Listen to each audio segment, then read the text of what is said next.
Ya mwakwaba domoba Adom TV Kasee so ne juada da foforo kra ye nyame ede ne mahye mu bie nansem awodo ya yensa so ne de bra mo sa Adom TV Kasee na nwumrei ensem na ye de ba ne do so ye pa nenso de di mo akotene bi ya wo betie ne se ne Kenya se ya no wasantemantem ye kire bi ko so de make Kasee di se enipa baako wonam so ahwere no enkwane nyina ye won mo akwan a enye ene wo mo ye hu demonstration enchemu no ye de ebebra mo na ye bekọ yensam foforo mo nso Archbishop Duncan Williams enempa ye ya wo bosse be ya yensidi ya anwe ne sien ebetumi agina ne naso no ye wura Kasee prat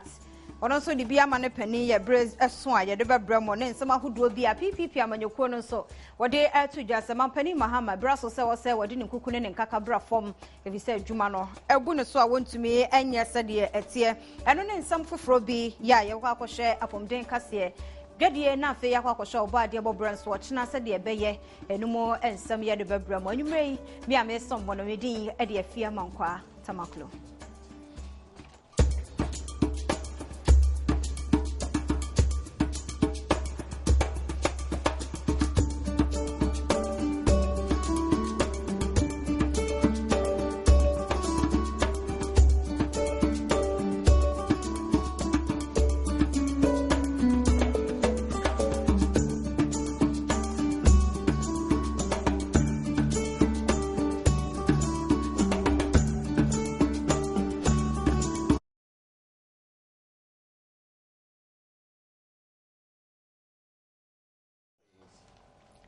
Ya mwakwaba fe yenya brena ya hwe sede ansam no emuchemu eti ankasa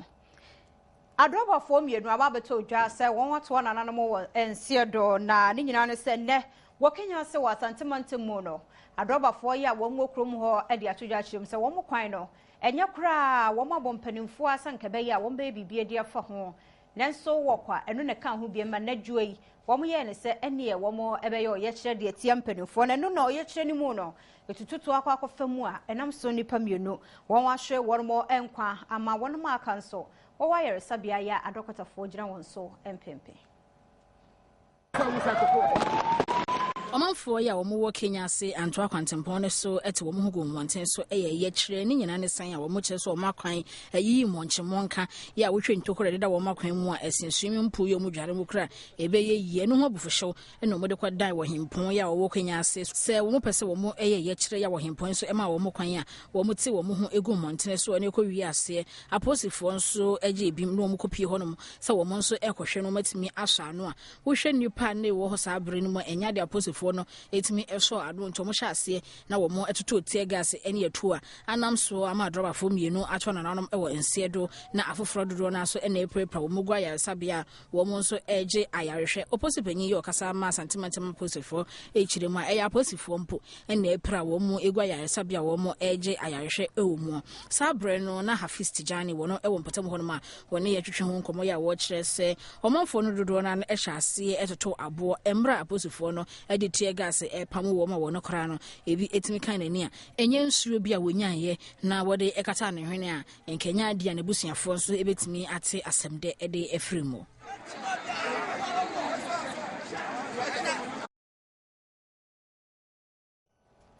Managing Director ya wono ne da Insight da obokrata no ra Kasee prat na na odi atodwa no se Ghana fo nkebe ya pemu eje so obi to santene akwakoyi mampani na yenyi sofopani eye Archbishop Duncan Williams na ni nyina no eye na wotwe wieye ensema hodo bi ne mpaye dene ya wo boye ede ma se Ghana yensi de no efriafra se ebepem sabre nyina ne naso kra sika akese ni nyina esa no ho a ese odi kwa adwama so yentime ento no na Ora Kasee prat hunu ne se de panike ka kra de na se Ghana fo ye aye free yepem yi ne se mampani a ebetumi aboa all of the city with prayer,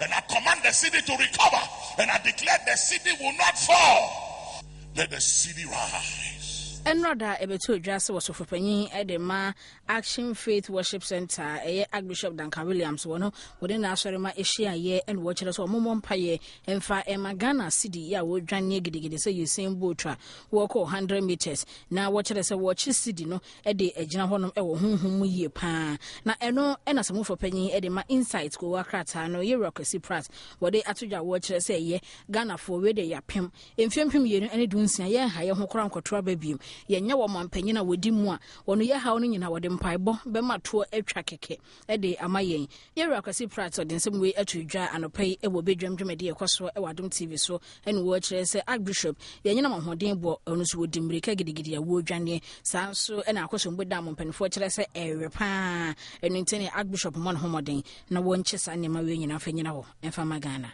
Say, I lift up my money right now and I command the city. Say, I hold this money in my hand right now. The city. Say, I hold up the city. I hold it up. Say, I hold up the city with prayer. Now, was some way monsono a year or Kofi Wayo ya wanona at the Renaissance Party, Amanyukono, Wadan also than what to be ya one day they were to join and say Archbishop Duncan Williams, Jatronwa, and a woody Eddie Egugana for a swallow. Was here womb say empire bet me as a son near my dear, and so say empire near Juma na asadiani akadiani anya dear nany okwa. And to one more and ya teaching yours of a penny no mum, what's for Sanka Beya one cock. Na one more one which one pano, or can be bencher one more sitting mo, no nyas go to futu at the Gugana for any. Openye Kasee ya woda United Renaissance Party amayokono ano ya na sentem kra wose woguno ni nyina ne se emunipa no mudi ni sika dodo eno nto ntimi nya amayokono ebiema wogu ni sese no yera Charles Kofi Wayo enwode atudwa ya wo kire se wasofo panyia woda Action Chapel International no ano Archbishop Duncan Williams wonyai se wo twon futuro ede agu Ghana manfo enia eno ampaibo fin ya wogina no so yefie ya wo boy ya wo kire se Ghana city etumirika gidigidi ya wo ko marathon ya wonya wo bia akra nchesi no akwache no wase ye sidi ne bia wo no eho yesum to one sign echi no beti ato eno ene yera Charles Kofi Wayo wo chese osofi wonya magana sidi bia peso ko bia wonko ne wonya se wo bompa ibofin e wona asore dem wase we no mu nyina aka ho bi na Ghana ye kwa ho hihia ma ye ho kire ye ebisa ne sese wo mo ye no mo hweso nye ena adwuma ye mfa nsoma wo mo eno a hompam jeni eno ma je so mo metri so wo mo eye yera Charles Kofi Wayo e kire ma wo sofo Duncan Williams wo pempa ibo papa bia ba wo nkonkrase na wonko boa wono ma wo mudi hia wo mu na dodo na ebinum kura bubugu fo wonko bompai no mu ntimi ensore enante wo se ne wonko kwa honso ne frafo gu na so etimi che Ghana si didi a wonko bompai mani frafo enintimente na na asorefo ne kura no ebi di hia pa enu to mompai mo so mu botom entimi enye kama no wonya isu odwane num eye tobe de kire na asoreman hu se onyami wo bofu yen Musa, gold, diamond, bauxite, manganese. And you say, I command the dollar to come down. Can't you see the guy is, I mean, come on, man. He's a clown. He's making himself to be a clown. You know, in America, you laugh at that kind of guy. It's not serious. You don't command a dollar to come down. Who you? Huh? Who you? So, see, we're a joke. The whole world knows we're a joke. This should not even get a publicity because it's embarrassing to all of us, you know, because Abrofono, that's it. Every Sansem no more na ya kwa manyo ensemwa so ye amanyoko ya womuni abemono ya na womsika samsen na ya netie na womsika no so ya na hene en womunya defa ye nsam bia bigidi ye se wubusa ho na wo pa no ye no so bedwani ya wogina mu de mo manfo wo fanti akwa north eye MPP ni oru akwabna mankwa asiama ene wo bedwam dwumade so de atodwa kirem se MPP amanyoko ne de ne wo de wo ho kokowura mu de wo hia soso bubro ene ekunu mo no mo ni nyina ne se wo mo eni abamu tisikasam de e wo fom kra na de nam so ma wo de nsem itodwa nyina ne se nyame ya dom a march bosome de di kan no wo mo kwa akoyi mpanimfo na sampanimfo yie imuni ena betodwa se akandifo a wo mo sese no sika no wo ma ye no komsa enu achi sika nso wo ho na so on de esu sika ni ho no ena nam so ma ye wura asiama ede sansemi atodwa just NPP amayoko no wo mpanifo ya wo mo edi wo manimu bi ka se enya de sika ehada wo amayoko no mu ya wo mo congress wo mo de bakura no mbetimi aboa ama NCC no etimi akoyie ede ama wo mo eno enenam so ya emrahwe bedwani ya wo no e wo fante akwanofo no nyamfo amankwa esia makwabna ede atodwa ya wo kire se NPP eye no kre wo mo aye broke pa na emum no opposition na wo mo wo no eno enam mo aye broke sa na wo de nsem etudwa kire no wo hu se eni ya nyankaka no so won ka se bia wo mo abo position mu ni aban mu benye sika de Africa Ghana fotuo mu nti no ma ye broko na emom no ne wo peso wo kenyina no ene se amamu obone ya ekosoro nti no ama nansen wo mo position ni nti ebinom ntimi nye sika ene wo matua wo mu dues ni nyina ka ho bi ena ama MPP amayoko no atimi aye broko sa nanso wo hwɛ se ne opanyin esika so position mo wo nti ene MPP aye broko na ejaga na manfo nyina adwenjwan ebinom obusa se nti amayoko ya wo mo ewa aban mu no eya no wo man sika ene wo mo de toto wo mo niema na na so obi ekọ opposition a eno etimi mane ye broke we eya asem enye se sika ho akwatwe se yenye sika enye bibia wu da bi enye sanete wo hwe party no party ne party a ebo no homodin ewo Ghana amamu mu pa na se Ghana political party mu a edi mu yie pa sika a ye ka ho asem no enye se ebi ni ho na ne ye ka ne se na amanfo bi no bisebisa se adasika yi eya na ehin fana efa no me ade mu nkuntabu enye ne sa hu won se yen ka se party man eni sika o mbetum dia ye party no but de ye kan se ase party ni sika sem ekofom kakra na me che se ne de kwa na wo se ekofom because party ni power but see say ye raise funds dia ye bibi dia o we ne dia aden ene de wa ho kra ho bayira ye benya enya no moroso sans na party bi any power ye no ye raise funds for a purpose but as to the running of the party ni de obi anka say sikasem ho akwatwe wo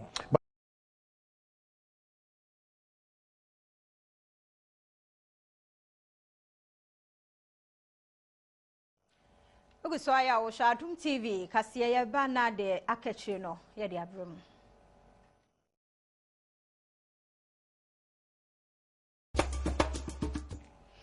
Adom TV Kasee na oguso ya wo hwe no ye to so na ye de akoye nsam foforo mu a dwemtani abedi akire da afak ano Henry Asante ne wode eto CJA kuno won manim se braso so wo mo ba bontene na wo ye akira hodo a won ye yedi nyina no wo mo ba na won bebu ho akonta se so agyenye bia ne nyansunso aso pa e wo Ghana fo so na sei e na Ghana fo so wo mo hunu no efa e wo mu se afak wo mo age CJA na nu ntamdi nsentwefo nhyiamudi a wo mo ye ya wo kire mu se aban ne man hyeda enkoyie emfa ma omanfo enti wonye bibie emfa ho no nanso afak eku ehunu ne se CJ CJ ku ye kapa no a na nipa bi ti so ma ne bo amma anti ama benua do Felix kwachi ofusunom ne ade na wo nyina wa aban mu enti wo mo hunu ne enti a sankrofo ya no wo mo kasatia ne ma bi na wo mo wa aban mu so ne ma dada no a wo mo ehunu ne ne eno na afak ku yi wo kire mu se NDC aban yi de wabedi Ghana fo ehwamo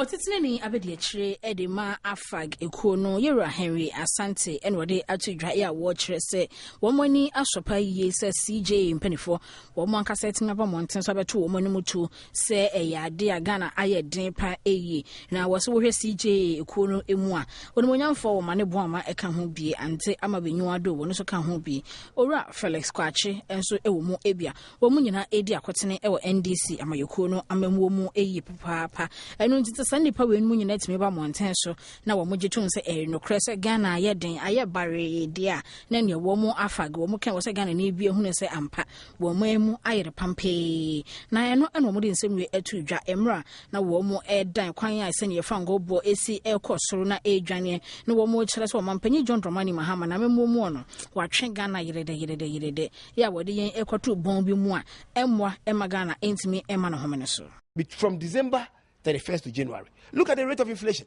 Look at the depreciation of the cedi. Never in the history of this country. Cedi no free fall. It's too much. Inti anumu na osa ohwe. Na hu say ni ede totonwa. You betimi aye analysis. Na hu say ye fa 92 e dey compare 2002 and 2014 now. Level of depreciation maybe na 10%, 20%. From 2001 President Kufuor Amreso ebesi 2008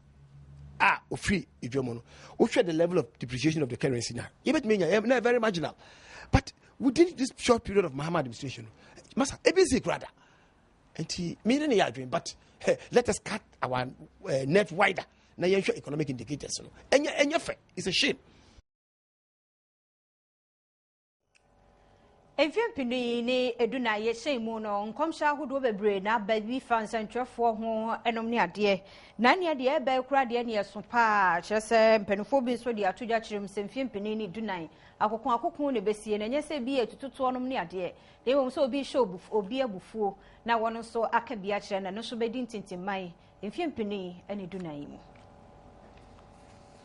afi ebefrase no asofo ahodo eno mutimi ehye nkom ya dodo na ehres otwedi ampanyankrompo basa hi Adom na dan ne di e de akyere wo mo se nipa dodo na ene bewuo e wa afi mu a ye ne ya yensankyere ne Ghana ne de hye ya no wo ye adwuma e wo BBC adwumako no komla domo ato na nanom e wo ense do Samuel Hesse ya wono so no ye adwuma e wo Metro TV wono so edi ekyere ebie na no eno panyin kese a ebibire mu hanom ene Brazil man no emu Hare Krishna asori no wada wo mo anu Bhakti Ira Damodara Swami oni Adom Kasee etwetwe nkomo ene wo kyere se enkom hye ne de ebeba na emu de wo no wo hono no ene se afi eyade a entokwa ene bema no homene so a obi ebeye wade akura enya abufuo mu enso odi abufuo ene nipa no ede besie ni na emu no de se de eto asofo hodo ni nyine nim se enkom hye no eba eya wo mo enwene ho ehunu ba bi efiriba ansa na wo mo ede abetudwa.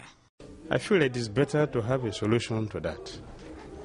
So it is wonderful that people are giving a lot of predictions about something which is going to happen, which is very good. I think and I feel that we should try to understand why these bad things are happening and what can we do to solve them.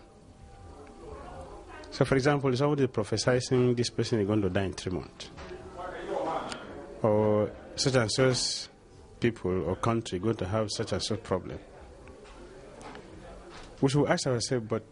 why all these difficulties that somebody is going to experience in his or her life? So I will suggest that it is better we look what is causing our problems, what the scriptures are telling us, what God is telling us to do. What are those things? We should love our neighbor exactly like we love ourselves, or we should do unto others the way we would like us to be treated. Komra shebe je fie nambra shebe je fie basum ko ya wom dwendwene ya kwanso ne ya kwantempomu ensam so ena won de atodwa kyerem se Lagos ya poni mu to na mpenofo de aba se wo mo begegye no wo mo mpene so ne wo mo mpene so ekyinenti won mu nyai na mpenimfo won mo eka ho bi na ne Adom TV Kasee di nkomo a wode wano atomo bi ya wo kyerem so memu soafo a wono na hwe kwanso kosakose ana se de wo ho nsam so wono ne wotumi se wose yan je sika we e wo ha na se senti di o kanade wono mo nyadwe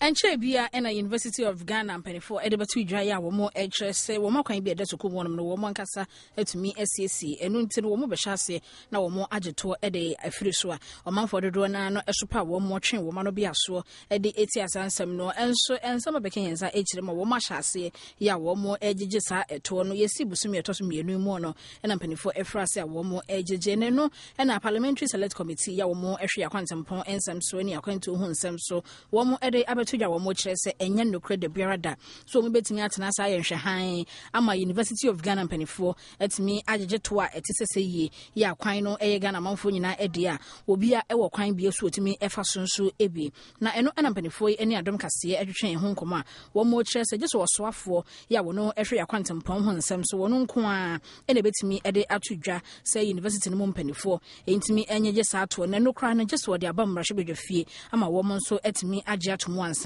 omanfo bi a wo mudi akotene e wo kwantempon no so a ekyire ma sansem we no enya de wo mo ani agye ho kokora we nam so e ma desuafo mienu bi kra atabi nsem no e de akodan asene e bia so wonka bi emfa ema wo mo na to a yegege ne de eye etwamenesem kra e na ye de ebekun wo mo. As at Wednesday 29th of January 2014,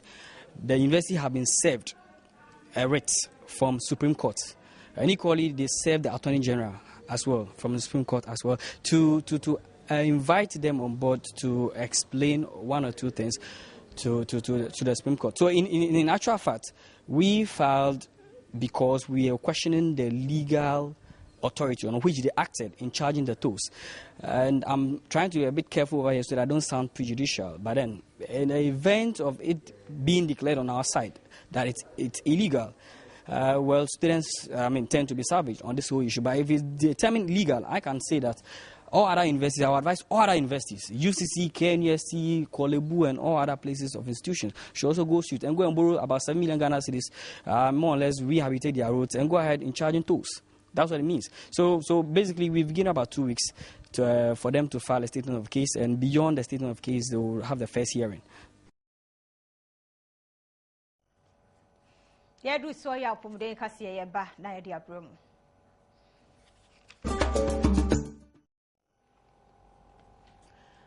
Apomde Kasee na brason se ya de bramono na ye hwe se de ne nsuwansu ahonsam faso a woso ene o man Ghana se de aye atwe ama ye na nsuo honsam ya de ehia ye papa pa ne ahonidie nanso wakọ me abie no nsuo ho aye de ne pa ye nti ama won nsuo no sadanka wasanko wo munya no wo muntumi enya ne saa na ne nyina mu no mpanefo de aba betu dwa akire mu sa kade no ene ne ma wo so won de toto apono so de ye siesie mensupa ebi fa ye droba mu ba ye fie ne ye miamia ahodo no eno na bi eni wonti enam so nti ama nsuo papa no yentimi nya bi enom oru akwaku Godwin Dovlo ya wona ne managing director ya woda nsuo honsam so anomechre Ghana Water Company eno de sansemi atudwa na ne nyina ne se World Water Monitoring Challenge Kit eno wo mapa ho ntoma edwumadie foforo bi a wo mode ba ye yebetumi de akomiamia hunu se nsuo ya numi eye na yenum akonipadue no sunsuaso bai papa na abone ne benya ade afrimu eye European Union panifo no de sanhye we no aba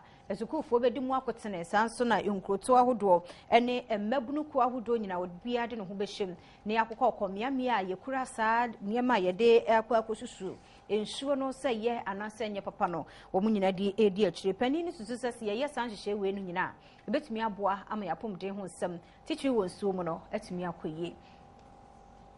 Adom TV Kasee na Vlo eyopanyin Kasee ya wo hwe yensuo ho nsam so ebo yeman mu wo no ene wode atodwa ya wo kire mu a wo konkrase a ensuo ho nsam akwa atwe ede ama wo mu na wose ya na ha adwene papa ye no kra na emwa ema pomode ho nsam entimi emma no homene so wode nsam we atodwa emra mpanifo edan adwumadie World Water Monitoring Challenge case edi ewo enkrament mu ha no meho enopanyin Kasee ede sa ensam we nyina etimi atodwa na eno ene wo kire se ho behia se for betimi aye nkyekye soronko ede amagana manfo efa yensuo ahodo ekwan ye befa so betimi abonsuo ne nyina eho ban sabe ya se ensuo ho kwa atwe kakra ede man ya ye betimi enya efom nsuo na yetimi ede dwuma eho te a enkofa apomuden ho hawo bia emfa meso Ghana manfo eso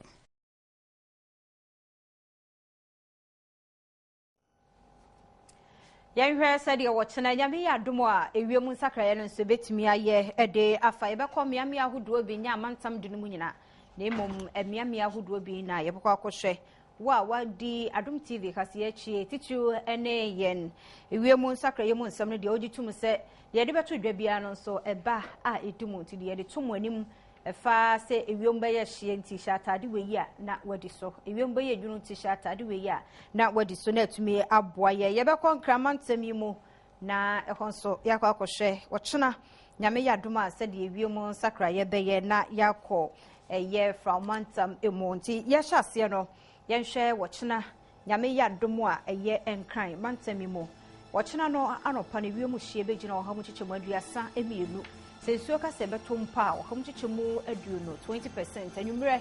ewiemu hye begina oham chichemu aduno enan na fensuo Kasee beto nso oham chichemu aduno obia enhye no nso cha no pa na wia no emo ebegina mu ekakra na ukọ from montemu eye denu nso a ochena no pa na wiemu hye oham chichemu aduasa emienu na obehunu se wiemu ayekusuo kakra wo ho nsuo Kasee beto mpa oham chichemu bedu anwumre no omu hye begina oham chichemu aduno enum na nsuo Kasee to a oham chichemu edu ewo denu ye no ewo from montemu bunu na half montemu nso titru ni brokum ewia no begina soro pa oham chichemu aduasa enso nto ewo ho anwumre no nso mu hye oham chichemu aduno ba ko nso nto nti ewo se obia ehye no so brokum wobono ene na hafo montemu sedi besi aye edi afa no Northern region aye tamale so ewia no bebo pa oham chichemu aduanan nso nto ewo ho na anwumre no nso no emuhye na duru ohom chichomodu no na ewiemu bete nsuo nto ho na epene de okọ northern region ho de a ene na egina mu pa nti ye wose obi anso ehye no nso na wahunkun wo besra na wanum nsuo edodo oguso I wo Adom TV Kasee yeba.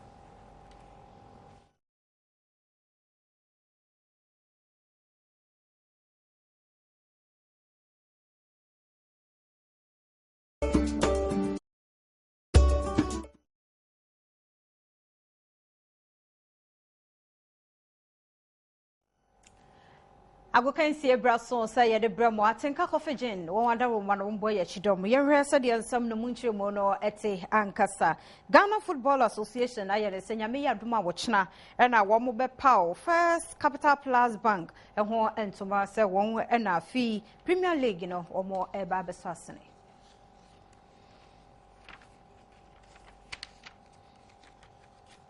Nyame Adom watching da Panada Ghana Football Association in penny for Womo Ebe ya Mamreni Amani na First Capital Plus Womo Apa Womo ho ento mani na sponsorship deal ya womo de Elko Ede Ama Premier League no na sponsorship package no send ye besi akoni nyina no echna da penny for ede ho nsem nyina ebetumi abeto adwumade no ebe so ewo bank no eye womo akachia eno ewo enkanmantamu anom GFA president ye wura Kasee nyantechi woni penny for akukudam ya womo di akotene ewo bobo mu nsem ye ebe ko dwumade na sibia wo mo ko hwe se entotue ni nyina betumi akoye na Ghana Premier League no etimi afa no tuma pa efra say the sponsorship etimi abedaso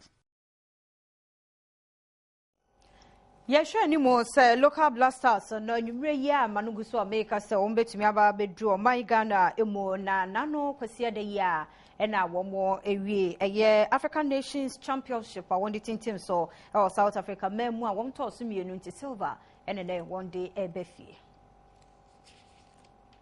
tournament no etimi akona wie ye na watwe no ewie ye ni mu ya local black stars of Ghana na ehwe ni mu se omo betimi Eddie Gold no abepie mu ewo Ghana ha na enso boys ni kopupu omo to ho no ma ema Libya frosho ka wo matimi Agi Gold no Eddie ko mu kroma wo mo enya silver odom for Adom yen ya ene de eyade anwumre wo mo betimi abepie mu ewo Ghana ha no mo de omo silver no etimi abepie mu Eddie amampani for Ghana for dodo na akradwa wo mo senya dom be kwa kwhia boys no ewo airport Wambebo mo mo pom nka ho obi aso mo fom ho na free 1982 ya yetimi eje cup ne bi no yentimi anye bi ya we Cape Town ene ko so a na nka obi anim se Ghana Black Stars a local team no omo betimi aje cup no mayama Libya for aje ere afri wo mo nsem nanso sika timi abam ya wo munya $575,000 na no wohwe ma 400,000 eyade a ede e ko se ne omo si Lucy wo finals no eno e ka ho bi sanso ena 175,000 ekwade ama wo mo so mutini advance ye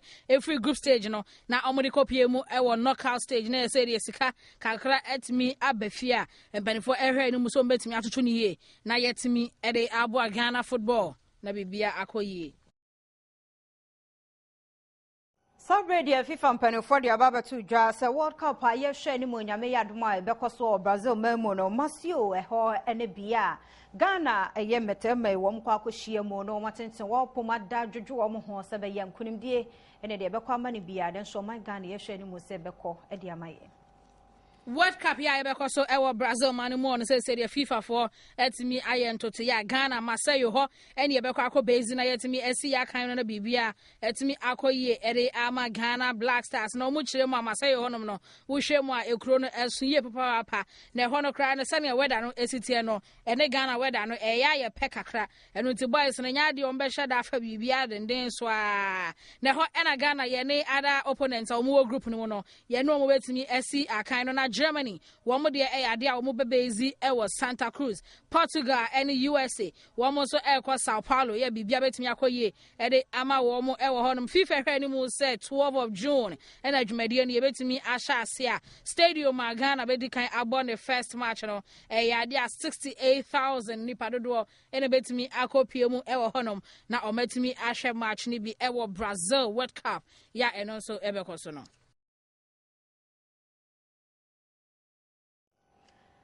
Atenka Kofegin wada woman on boy ya chidoma ya diago Kasee jumedi ebremo dia kechiri edoso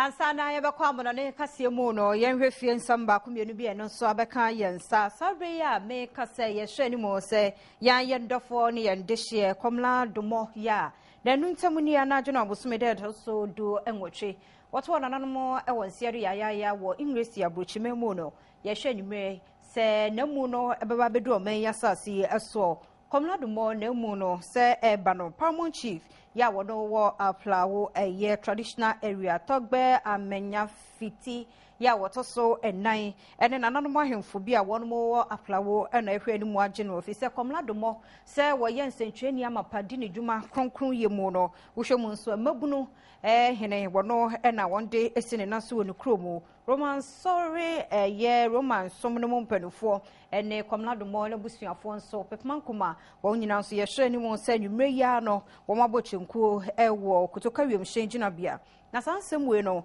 komla domo abusua pani a okasa de ma wo mo ye mame Esther Koba ene odi tudwa kire mu se niema hodo bi nso wo ha wonde aku akwan mu se be ya nkronkron so won so pese ehwe mu ni bi nso won betumi aye ni nyina nkamfo no na wotwe awie yi entem so BBC adwumakuo no ene English abrochimamfo nso eye nkaidum kase de emma komla domo ye ne onka ho ne no nso no abusua ne adofo ene ankronkron so ene ko asie ebia multimedia adwumakuo nso abre bi atwamu na wodi ne dwuma ewo hanso ye chief operating officer yo wo multi TV Claude von Bakustan ene mpanifo ahodo ebinya no nko a Charles Mensa ya wono eda trust consult ano sanso Dr. Lawrence Tete founder president Dema Worldwide Miracle Outreach wo munyina nso eba sajumedi no ase ebi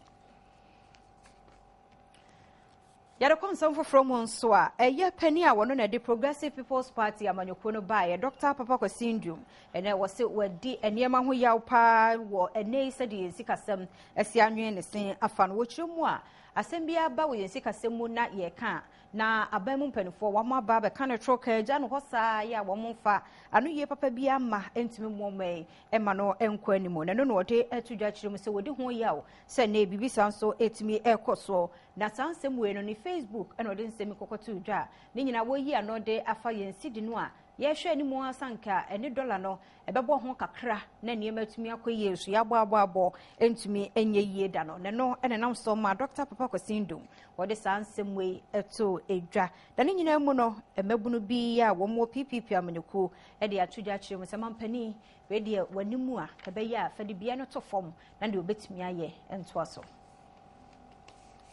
Wada Progressive People's Party amayokono ano PPP awake PPP was ya sorry Dr. Kasee ndum eno de atudwa ya wo kire se wo hwa hohia ya Ghana yese ye komuno dia eye na hometepa na ye ne papa na nso wo hwe amayoko yo mo wa memu a wo mu de bibia aye propaganda ya asem wo so mo se kire no mo ka e de kire Ghana manfo no na wo mo to anwea bi e de gu Ghana manfo ni a wo mo ne Ghana fo enhyada enni ne ye kura wo se we no nyina ka ho bi enna ma Ghana wa ye hunu se ne ekone ni mo senso echiaw senso esi ne terase a yentimi ehunu so wo se ho behia pa so manfo be ya manyosam e de ato nkyɛn na ɔmbɛba Ghana manfo etimi ehunu ade kropote ya etete wo manyi na wo ba Ghana sidi asese de ye kyerɛ se etekofam na Dr. Kasee ndum ekyerɛ ma we na yare ho sempa e de ma Ghana enokra no emwa emma ye dwade ho nsɛm entimi man homene so a wo se ne ye na hi ne twa na wo kra na nsen ya ntam yewura Abraham Maleba ya wo ka NDC amayoko no maloyafo no ho e de tudwa wo kyerɛ se wo hwɛ niema hodo ya edidi akotene e wadansi mu ayekra e de firi obi ma so e de bana eno ene ka ho bia ma o ma yesidi no etimi ete ekofam ene wo kyerɛ se he na ono Abraham Maleba ho na kyerɛ ne sa wo so elo ye ni nemu no wonko ne ensan kyerɛ no nkontabuo ne economics mfanka ho na se wabon se eku a eya na nyensem nyina ene wutimi ka Dr. Kasee ndum de nsem we atudwa e wo no Facebook page a wo kyerɛ se nipa we no mu nyina no e wa aban mu na wo mu ebu man dia na ne oman ye wo kwantwa papa na ne nyina mu ono mabunu ye omo so PPP amayoko no mu e de atudwa wo mo gya se omampanyi John Dramani Mahama nipa be ye bi wo amaye ne nyina eja wo ba ye no wo hu se adwuma na so wontimi nso a suesi from tu ho ade so ne enye party kakraka pa fama so ya ade so wo hu ne se oman no wontimi mu entu de asi honom ne empa nipa a wo wani so ade hu no betimi abu oman no no wontimi emebu man no Afeyen hwe sɛ de amanoni mu nsɛm so etie kan South Africa wo mampani Nelson Mandela meka sɛ Wato nanan wonsi do na nadwe wo mo akenkan eye ne will no na sika $4.1 million na pani ejan wo kira wo se yemfa mamma abusua ene adwumayefo ene African National Congress emma enyina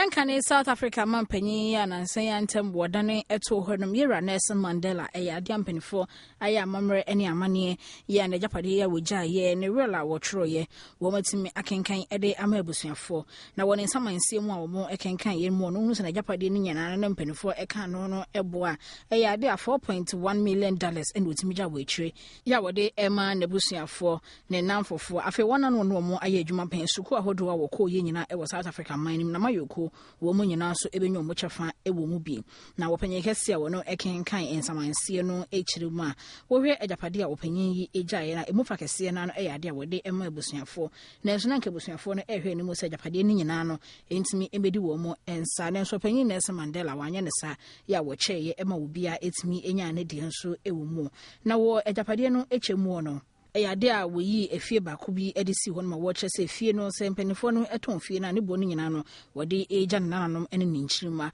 afeesi ne baba mu abaako ya woto nananom e wonse edu nso eja efie baako edisi hon ma wo kye se no de ma obia emfane nsa enkasa efie no a eho enya bia ya ne busuafo nyina betimi akohye mu dada afebo na omo betimi ede akai wono ankasa Nelson Mandela ene ne baba mu a ya woto nananom e wo ense adu na wo hwe ne fikese ya na mpanifo echiremu se no ne bo esumsa $4.1 million ya eyade a eno so wode echese ne de nebusuafo wo mo emfa no mo ntimi fa hwe mo dada asetene mo suku ahodo ya wokoye e South Africa man mu nyina so no wo kirima wo mo so no obia ebetumi enya eye $4,500 na wo mo so etimi de aboa amadesua ho nsem etimi ama na hom ne so a na mayoku ANC so mo betimi enya wo mo kyefa e wo mo na wo mo so etimi ede aboa na mayoku no etimi ama na hom ne so apartheid impenifo so woja wo mo $8,900 wo so ebetimi de aboa na wo motimi ede akansempa wo kyese ne nyina no wo mfa emmɔ foto bi ebetimi aboa ama mebunu ye wo South Africa man mu no wo madesua ho nsɛm so ebetimi ama na homene so de adu so eye eligede mo nsɛm bugajim betes wo adaroma ene mbo ye chidom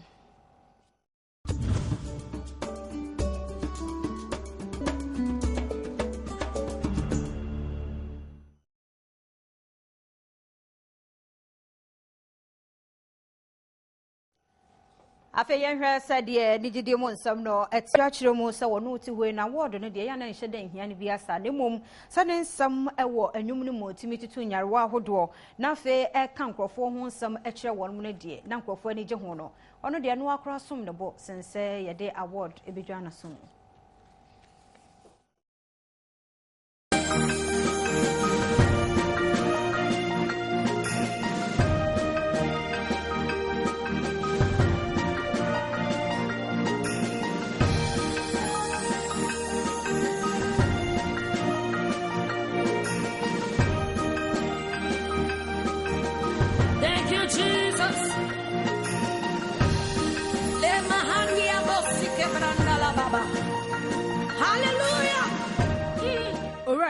Mercy twum ampofo enyomtini ya wo bo gospel music o man mo na so di adodo na edenim no ene ohima Mercy ya wo ba Ghana nwumtwo mo no emfisha kakra eni ne mum wo bo a wo manyumtwo dwumadi no e man homre sopa e wo yeman yi emu emfempim ye no ene nan no kosi emfempim ye no ne nsia ne mo ena wo di kan ede no nwom e ba ye adamfo papa ya eno etimi beta ase ya amfie ba miensa ejentre ha e wo man mu a enam so e man emfempim ye no ene nsia ne mo no music awards mpanifo etimi ema na bosobodin amakomako enso yekowi ase no otimi ewene discovery of the year sa afekro na emu emfempim ye no nso ne mo nso wode nwom foforo e ba ye no eno hema Mercy ni Adom Kasee twetwe nkomo eno de ato ye nimi a wo kire se ne nwom todwumadie ya wo to se base wo bo nwom no na wote waso na wutia bo hunu se ahomeka ewu mu na kwan ya wo fa so tonton nyame no sori nyame no eno kra no etimi e de ayaresa ema wo na wo mo ebubu e de agudem wo mo ayare edi wo mo so afrusa ne nyina no se wonya gidie na wonya akomapa na wode tie no nwom na etimi kra ema ayaresa ya wo no wo kire se eno kra no esum ne bo esense omanfo ebetimi abana baso ya so obitie no nwom na se ne pakro enya hosepe enya ayaresa ewo mu a na nitimi giye pa eto de bia abribia na me fans expect so mbe hunu me ewo nominations mu no based on time a wodi nyum pia bontene ene almost suggestions na this year no man file for nomination because na ye release album bia ena afen so no project be brave say me prison ministries ma start radio so any niama be brave yeah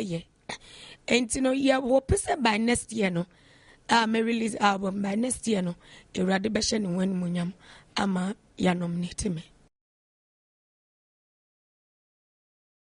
Yet also na ya de akoyen some fufro mo sabre ya make say wo share wo multi TV Joy TV channel hono mo a telenovela fufro kra ya aba obi ani je ho so wo hwe bie La Patrona na ne nyina no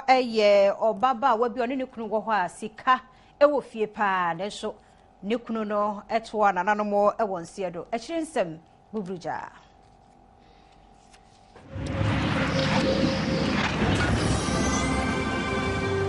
Telemundo Studios presents La Patrona you are soon Nanamaden Sampa Enenam. La Patrona was the boss. We a telenovela song cra. Ya Joy TV. Yakwa de Abemu. Neno nyumra no what sharp near Shas any ye. I'm wet me a shavy. A foot some womb and nidges some womb. Emmanuel training Mompa home. Tina with TV who no watch crane. Nedaso. Ya Joy TV dear Banner Spanish for any ye. Ya extra quanya. Nipebi fast now one more and kuntuna say edgy to me. Edidia kakabensem. Ampo. See as a power corrupts mind. And crow check my main La Patrona send you kakra bi fanchero metu ketwe bi ene de akere wo Antonia Guerra wono ne kunu eyo panyin kase bi na gold mines bi eye ne de a omutu fom agudie ene wo hono mo na kwanya papa yi fa so hwe ase wo abrabom na woto anana no mo wanse do no ohwe La Patrona eye telenovela yi bia obeti ase pa. Where's my pills? Don't be so cruel, Antonia. He's dying right now. Poncia, call the doctor now. Antonia, please. Mo wo Joy TV wo multi TV so 3rd February no on shase ne denti free sabre yi ekro efiada dwada kosi fiada na say we share wo Joy TV na won so wa hwe La Patrona no ebi adwumrei no Kasee na ha na brema kwan na yede mo asiensam ahodo bi ye to dwa wo Kasee no mu bi ene sasantemantam mo Kenya se adroba fo wo hoyo ye kire nipa mienu Watu anano mo ewo ensiado Kofi Wayon so de ato Archbishop Duncan Williams enim se wonya mfuturo na wotu gu Ghana fo ani no wonko Ghana fo bi wo ho a wo ho kire won pa wonhwe na wonkonko boa wo no mo ye de ani gede agokansi apomden ene se de o chena wiem sakra yenso beye no ye de ni nyina brem wa ha na brem akwan na nsam no ye de asie medin e de afia mankwa tamaklo